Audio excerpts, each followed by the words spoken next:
Beware, this house is cursed. If you dare to step inside, be careful what you wish for. It was 1968 when Helen Acton sold her home in Grapevine, England.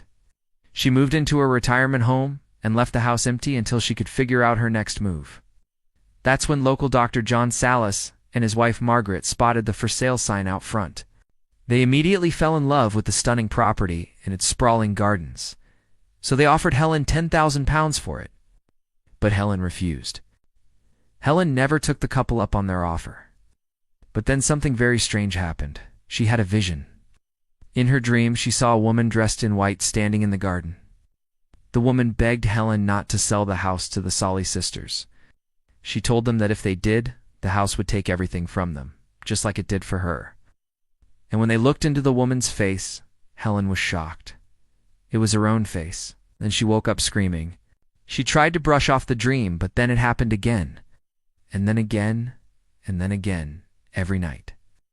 The visions always ended the same way.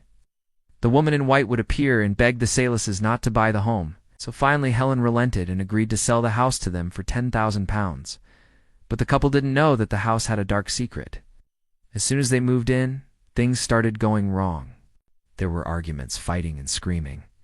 And Dr. Salas couldn't take it anymore. He went to see his GP, who prescribed him tranquilizers to help him sleep.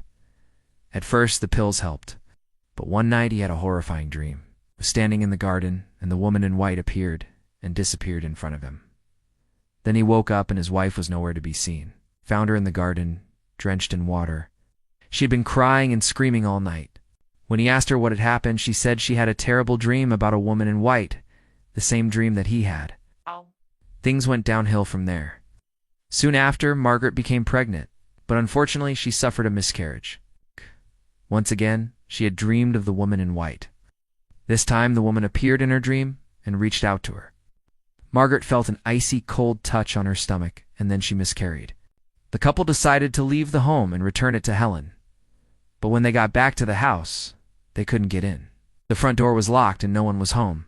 Called the police, and when officers entered through a window, they found Helen dead in her bedroom. She had passed away in her sleep. The couple grieved for Helen, but they were so traumatized by the events that had taken place in the house that they decided to leave Grapevine forever. When new owners moved in, they heard chains dragging metal moans from within the walls. And then, the ghost of a woman in white appeared to them too. People reported seeing the woman standing by the fireplace in the drawing room, sitting at the kitchen table and pacing the landing on the first floor. The ghost was so frequent that people stopped taking the stairs and only walked around on the ground floor so they would run into her. It wasn't long before the apparition drove another resident insane. A young girl who was staying in the home during the war was playing in the garden when she saw the ghost. She screamed for help, but no one came. The girl ran into the house and hid under a bed until the ghost disappeared. That's when her mental state began to deteriorate. She started hearing voices and talking to herself. Eventually, her condition was so bad that she had to be sent to a psychiatric hospital where she spent the rest of her life. There was also a terrifying figure seen roaming the halls. It looked like a tall, thin man wearing old-fashioned clothes. Visitors and residents alike reported seeing him looking out of windows and standing motionless in rooms. Some say he was the original owner of the house, Thomas Cubitt. He built the mansion in 1837 and lived there with his wife Elizabeth. The couple never had any children, and it's rumored that they sold the house after Elizabeth died. But no one knows for sure. Others say the man in white was a servant who worked for the family. It's believed that he was murdered by German soldiers during the war, and now he haunts the house, looking for answers. The worst part, though, was yet to come. Throughout the years, anyone who stayed in the home experienced terrifying events that defied explanation. Sometimes people were pinched and scratched, and other times objects would fly across the room and smash against the wall. One couple even reported seeing a ghostly dog running through the house. That's when paranormal investigators stepped in to try and figure out what was going on. As soon as they arrived at the house, they knew it was haunted. They said the energy was so heavy that it was difficult to breathe. As they explored the home, they learned that many of the ghosts were trapped there and some of them were angry. One investigator even claimed that a ghost bit him on the shoulder and drew blood. Another investigator said that she was thrown down a flight of stairs, but she was the only person on the stairs. Later, she woke up with bruises on her body. The investigators discovered that a little girl named Edith died in the home in 1943. She was playing in the garden when a bomb exploded and killed her instantly. Her body was never recovered, so her ghost still haunts the property. They also uncovered the story of a maid who was killed by a member of the British Army. She was only 19 when she was brutally murdered, and her ghost is still searching for justice. In 1989, a psychic reportedly uncovered the identity of the woman in white.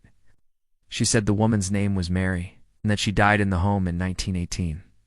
But there are other stories that claim the woman's name is Lucy, and that she died in the 1800s. One version says that she was the daughter of the house's original owner, and that she was so distraught over her father selling the home that she took her own life. The other says that Lucy was engaged to be married, but her lover died before the wedding. She was so upset that she threw herself into the river, but her body was never found. So who is the real ghost? Sadly, we may never know. Since then, more than 20 ghost sightings have been reported at the home.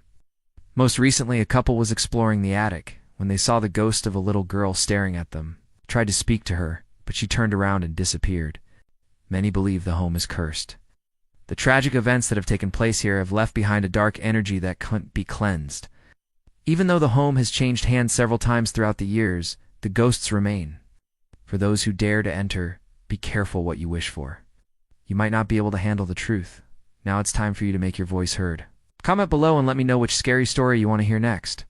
And don't forget to subscribe so you never miss an episode. Thanks for watching.